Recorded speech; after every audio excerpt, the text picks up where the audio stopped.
Tendance première. 10h, 11h30. Et notre tendanceur du jour, c'est Kamal Messaoudi. Bonjour Kamal. Bonjour, vous allez bien? Mais oui, on va terminer avec vous, avec une chronique dont vous êtes le héros. Eh oui, j'ai souvent parlé du pouvoir de l'imagination cette année, dans les jeux de rôle notamment, dans les jeux dont vous êtes le héros et dans plein d'autres médias. Je vais un peu tester le concept avec vous, si ça vous tente. Oh oui, évidemment. Ça vous donnera peut-être l'envie d'approfondir la matière cet été, qui sait. Développer son imagination, sa capacité de diction, d'improvisation, sa capacité à synthétiser et bien d'autres choses encore. Voici la chronique dont vous êtes le héros. Alors, une série de questions que je te pose, toi aventurier, avec des choix à prendre qui eux-mêmes dirigeront vers d'autres choix. Ok. Je vais vous faire entrer dans un film, Star Wars. Selon le choix, vous êtes dirigé vers une réponse et donc un autre thème. Tu avances, tu es dans Star Wars, te voilà pilote du Faucon Millennium, ce célèbre vaisseau vu dans les films Star Wars. Devant toi, il y a un jeu qui ressemble à un jeu d'échecs, célèbre car Chewbacca, souviens-toi de Chewbacca, l'adore. Le nom de ce jeu particulier est le Dejarik. Que fais-tu? Est-ce que, aventurier, tu y joues ou est-ce que tu décides de sortir du Faucon? Ah, j'y joue. Ah, vous décidez de jouer. Tu t'assois et une unité R2, vous savez ce petit droïde qui fait bip, bip, que l'on voit dans Star Wars, vient s'installer à tes côtés. Votre partie entre vous deux est très serrée, mais tu finis par l'emporter sur un coup de chance. Et oui, la chance fait partie de la vie. Un Wookie rentre à ce moment-là en criant « ce qui visiblement signifie « faut qu'on se casse, il y a des soldats de l'Empire dans l'astroport ». Que fais-tu, aventurier? Est-ce que tu décides de prendre les commandes du vaisseau ou tu préfères descendre et ne pas écouter ce maudit Wookie? Je descends. Ouh, je sens l'esprit de l'aventurier. Eh bien, aventurier, tu décides de sortir du Faucon. À la sortie, tu rencontres un Stormtrooper qui te dit « identification ».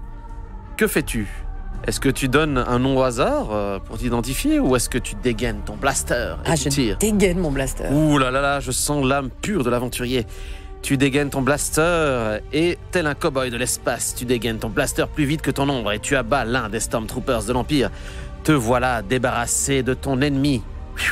Que fais-tu? Est-ce que tu retournes dans le vaisseau pour fuir ou est-ce que tu décides de partir en courant et te cacher dans cet astroport? Oh non, je monte dans le Faucon. Oui, ah ben voilà. Quand même bien qu'on le pilote un peu, non? Et oui, tu prends les commandes, tu cours et tu arrives à prendre les commandes du vaisseau. Ça secoue pas mal, les soldats de l'Empire commencent à te tirer dessus. Heureusement, grâce à ta dextérité, tu peux activer le bouclier de protection, démarrer et filer à la vitesse de la lumière une fois arrivé dans l'espace. Bien joué, tu viens de fuir l'Empire. Bien voilà, c'était un exemple d'aventure dont vous êtes le héros. Et je ne sais pas si vous avez trouvé l'aventure interactive intéressante. Mais ouais, évidemment, c'était surprenant. Alors le principe est très simple, donc vous devez choisir des actions, aller à gauche, aller à droite, avancer, ouvrir une porte, la fermer. On en a parlé souvent, mais là j'ai décidé de mettre en pratique ce type de procédé.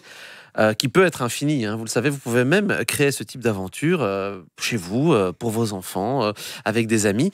C'est une espèce d'initiation douce à ce qu'on appelle des parties de jeux de rôle. Je ne sais pas si vous avez déjà eu l'occasion de faire des jeux dont vous êtes le héros lorsque vous étiez plus jeune, adolescente, jeune adulte. Eh bien voilà, il n'est jamais trop tard pour s'y mettre. Ce sont des activités qui reviennent de manière mainstream, à fond les ballons. On en trouve même sur Internet. Vous pouvez y jouer interactivement ou reprendre des bons vieux livres papier dans les livres de seconde main. Alors, est-ce que vous voulez retenter, je ne sais pas moi, la suite d'une aventure par exemple? Imaginons que vous ayez décidé de ne pas retourner dans votre vaisseau pour fuir le Faucon, mais que vous ayez décidé de partir dans l'astroport. Est-ce que vous voulez qu'on continue un petit peu? Ouais, on va continuer un petit peu. On remet un peu de musique, c'était bien. Rentrons dans l'aventure. On va rentrer dans l'aventure, ok. Nous avons la musique. Un peu épique, qui nous met dans l'ambiance. Voilà. Waouh! Et bien voilà, tu as décidé de te cacher dans l'astroport. Tu es caché et tu vois au loin qu'une unité plus conséquente de Stormtroopers s'est avancée vers ton vaisseau. Il semble vouloir le fouiller pour comprendre ce qui s'est passé. Pour rappel, tu avais... Ah oui, j'ai tué. Oui, méchant, j'ai déconné méchant, carton rouge pour méchanceté. Pas bien. Que fais-tu? Est-ce que tu fuis l'astroport pour aller vers la ville de Mos Eisley, remplie de crapules intergalactiques? Ou est-ce que tu fonces vers ce vaisseau? Ah non, je suis déjà fouille, donc je vais aller vers la ville cette fois-ci. Vous trichez en plus, bravo. Mais non, Allez, on continue, quoi. Voilà, c'est bien, il faut En de plus, l'aventure. une ville avec des crapules de l'espace. crapules de l'espace, déjà, c'est tout un programme. Tu fuis l'astroport de Mos Eisley.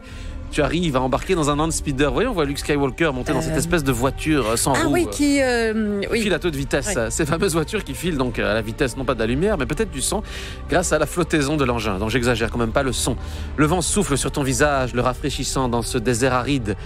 Flûte, tu as soif. Heureusement, il y a une bouteille de liquide bleu dans le speeder. Je répète bien bleu. Que fais-tu? Est-ce que tu bois le liquide bleu? Ou est-ce que tu décides d'attendre d'arriver à Mos Eisley parce que ce liquide te paraît un peu louche? Ah, ça doit faire référence à un truc dans le film. Ou je ne sais pas. Hein. Oh, allez, je vais boire le Soyons fous. Soyons fous. Tu bois le liquide bleu, tu bois dans une bouteille ce liquide bleu, il te désaltère et te permet de ne pas te déshydrater forcément. Ah bah j'ai bien fait là. Voilà, il y a peut-être même des probiotiques dedans. Il paraît que c'est un liquide que les fermiers du coin affectionnent particulièrement. Eh bien bravo, grâce à ça tu ne meurs pas déshydraté dans le fin fond du désert, parce que c'était ça un petit peu le piège. Si tu avais décidé d'attendre, tu aurais parcouru un désert sans nom, plusieurs kilomètres, dans lequel il n'y a pas un seul point d'eau, et tu aurais peut-être succombé. On peut mourir de la déshydratation. Oui, tout à fait. Avant d'arriver dans cette joyeuse ville de Mos Eisley. Et voilà, et en tout cas, ce qui se passe avec cette aventure dont vous êtes le héros, hein, j'espère qu'elle vous a plu tout d'abord. Bien évidemment. Mais voilà, c'est simplement ça. Ah, c'est déjà fini? Oui, oui. Non, on aurait envie que ça continue. Bah oui, ça pouvait continuer. Ça peut continuer de manière indéfinie. Hein, mais est-ce qu'il faut un préalable au départ pour construire soi-même ce genre d'aventure, par exemple pour les enfants, avec, imaginons, des choses qu'ils aiment comme Disney ou peu importe, ou des personnages. Des Neiges ou les Minions. Il faut penser dès le départ un début, une fin d'abord, et puis. Non, alors c'est ce qu'on appelle du MVP, du minimum viable product, c'est-à-dire les enfants avec leur innocence et leur capacité à raconter des histoires de manière spontanée. En fait, finalement, ils doivent se lancer, prendre une feuille, un stylo, écrire l'histoire. Et vous savez, c'est un système d'embranchement, hein, donc un petit peu comme une histoire avec des tiroirs dans lesquels il y a des tiroirs, dans lesquels il y a des tiroirs. Donc on peut aller dans une histoire et aller dans une direction opposée à celle qui était prévue. Il peut y avoir plusieurs fins, en réalité. Il peut y avoir plusieurs fins, et vous pouvez aussi vous retrouver dans des embranchements qui vous redirigent vers, comme vous aviez décidé tout à l'heure, de retourner vers le vaisseau. Bien, il y a plusieurs manières de retourner vers le vaisseau. Alors évidemment, ici, les choix sont limités parce qu'il s'agit d'une aventure texte, mais dans une aventure type jeu de rôle, les choix sont illimités puisqu'il y a un maître de jeu qui doit avoir la capacité d'improviser selon vos actes. Alors évidemment, ici, l'intérêt, c'est que vous pouvez y jouer tout seul face à un livre qui vous narre l'histoire. Ouais. Le maître de jeu, lui, évidemment, a une imagination infinie. Et c'est ça, le pouvoir de l'imagination. C'est que, par définition, c'est infini. Vous n'avez même pas forcément besoin de dés. Vous savez, on vous dit souvent qu'il faut des dés, une feuille de personnage, etc. etc. Oui, et ici, on peut aller dans la simplicité et l'essence même. Vous pouvez donc y jouer avec le minimum, le strict minimum, peu importe où vous voyagez cet été, ou même si vous décidez de rester ici. Mais on peut même rendre ça très vivant. Avec, par exemple, vous me faites boire une bouteille bleue. On peut imaginer qu'on a une bouteille bleue à la maison et que... oui, alors du yaourt avec peut-être un colorant alimentaire bleu, ça existe, pas ou du bleu de méthylène. Non, pas du bleu de méthylène. On va éviter ce genre de produit. On peut aussi changer le bleu en rouge et mettre de la grenadine. Voilà. Vous connaissez peut-être mieux que moi les colorants alimentaires. Non, j'ai jamais essayé. mais en tout cas, c'est une belle métaphore pour dire que la vie d'un geek est faite de choix. Il n'y en a pas de bons ou de mauvais, comme vous l'avez vu dans cette aventure. Quoique, il y en a quand même des mauvais qui vous font vous déshydrater au milieu du désert. Mais en tout cas, c'est simplement des choix. À vous de tracer la route et d'avancer en célébrant des petites victoires. Eh bien, merci d'abord pour cette superbe saison que nous avons passée ensemble. Et j'espère que nous continuerons à geeker encore et encore. En tout cas, cet été, je compte sur vous pour revenir encore plus geek que vous ne l'étiez. Hein. Exactement, vous pouvez compter sur moi. Et on vous retrouvera avec beaucoup de plaisir dès la rentrée, évidemment.